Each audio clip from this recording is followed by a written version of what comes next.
Buenos días, bienvenidos a una nueva edición de Conversaciones sobre Economía, donde hoy tenemos la suerte de contar con un gran conocedor del sector automoción, como es el señor Carlos Oelling, CEO de Fersa Bearings. Buenos días, Carlos. Buenos días, Fernando.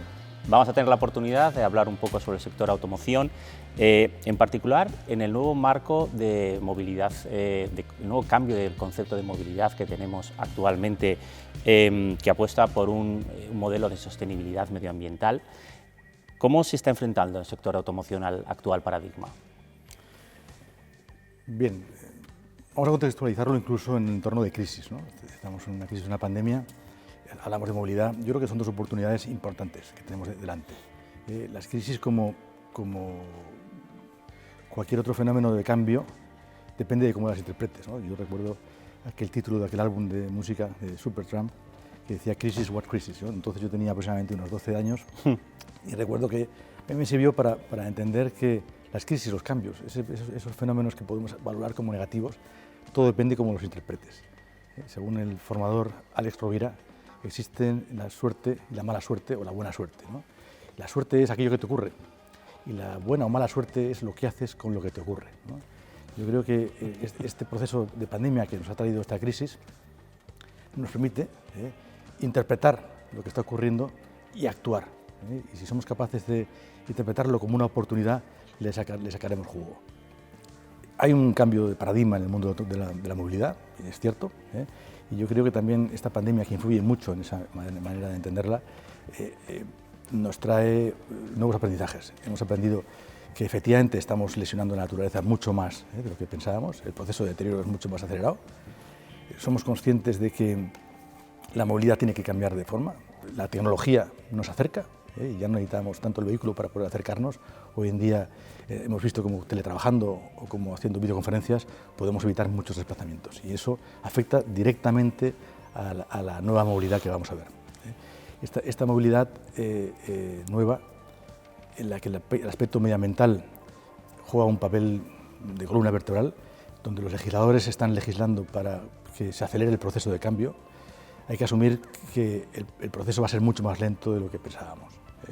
Yo recuerdo cuando en el año 95 hablábamos del cambio de la movilidad en cuanto a la propulsión, que se iba a ir al mundo eléctrico y que ese mundo eléctrico se iba a basar fundamentalmente en el hidrógeno. Y se hablaba entonces de que en el año 2025 aproximadamente el 30% de los vehículos que se fabricasen lo serían con tecnología basada en el hidrógeno.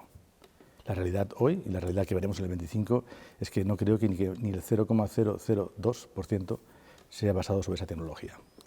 Hoy todavía tampoco sabemos cuál va a ser la tecnología predominante. No sabemos si la tecnología predominante va a ser la batería standalone como la conocemos actualmente, o va a ser el hidrógeno, va a ser híbrida, el diésel se va a rescatar. Para valorar cuál es la tecnología todavía tenemos que despejar muchas incertidumbres.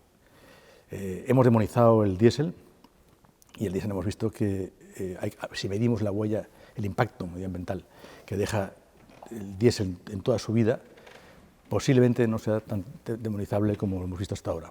Y si lo comparamos con otras tecnologías en las que tenemos que valorar desde la producción de los componentes, la huella de carbono que deja toda la logística de los mismos y la eliminación de los residuos al final de su vida útil, pues tenemos que considerar que esa suma total es la que nos tiene que hacer valorar cuál es la mejor tecnología y cuál es la que impacta menos lesivamente sobre el medio ambiente. Ya entrando en clave empresa, en un sector dominado por gigantes mundiales, ¿cuáles serían tus recomendaciones para los operadores medianos y pequeños para que puedan llevar a cabo una estrategia global? Bueno, depende mucho de qué industria, qué sector económico nos estemos refiriendo, ¿no? Para ser global hay una cosa que es importante, que es el tamaño. Necesitas un tamaño, una determinada escala para poder desarrollar una estrategia de globalidad. El tamaño es algo que tiene solución, y yo lo que aplico siempre para incrementar el tamaño es una terapia que la baso en las 4 Es, ¿no? La primera, la de experimentar en ese mercado cuál es el producto con el cual tú puedes ofrecer una propuesta de valor. Una vez que has experimentado y que has diseñado un producto que tiene aceptación en el mercado, tienes que procurar hacerlo de manera excelente, la segunda E. En esa excelencia entra mucho, ¿no? No solamente la excelencia del producto, la excelencia en la gestión, y ya lo conectamos con lo que sería la eficiencia. Tienes que desarrollar un producto y colocarlo en el mercado en condiciones eficientes, si no el mercado no te va a hacer ninguna concesión. Y la última es escalarlo. Una vez que tienes ese producto es eficiente y excelente, escalarlo es lo que te permite ir a desarrollar una estrategia global. Para desarrollar una estrategia global, nosotros, por ejemplo, en el caso de nuestra compañía, es un sector de unos 90.000 millones de facturación a nivel global, donde 6 fabricantes, competidores, ocupan más del 50% de cuota de mercado. El resto de la cuota de mercado, ese otro 50%, está en manos de unos 3.000 fabricantes censados aproximadamente. Tú imagínate la lucha que tenemos para poder robarle un poco de cuota de mercado a esos grandes, luchando con los 3.000 que también la quieren, ¿no? Entonces, bueno, ahí es donde yo creo que es la dinámica de las 4 Es la que te permite establecer una estrategia adecuada para poder crecer ahí. Muy importante para eso es trabajar en crear un equipo. El desarrollo del talento es una de las principales actividades a las que los consejeros delegados tenemos que dedicar nuestro tiempo. Es el factor que va a determinar si vas a poder llevar a cabo con éxito esa estrategia de globalización. Vas a tener que abrir filiales, vas a tener que abrir fábricas, vas a tener que estar cerca de tus clientes que son globales y te exigen precisamente y lo que son los que te empujan en primera instancia a ser globales. Y si no tienes ese talento, es muy difícil que puedas hacer ese despliegue global. Depende de las personas. Yo creo que estamos en una región donde tenemos una densidad de talento alta, una densidad de talento que si la cuidas, la formas, le das oportunidades de crecimiento y les ayudas a crecer personal, profesionalmente y económicamente, ellos te ayudarán a crecer y te ayudarán a desplegar esa estrategia de crecimiento global. Ya en clave interna y hablando un poco de las administraciones públicas, ¿qué podrían hacer estas administraciones, tanto a nivel de Aragón como a nivel de España, para que el sector automoción tenga futuro real?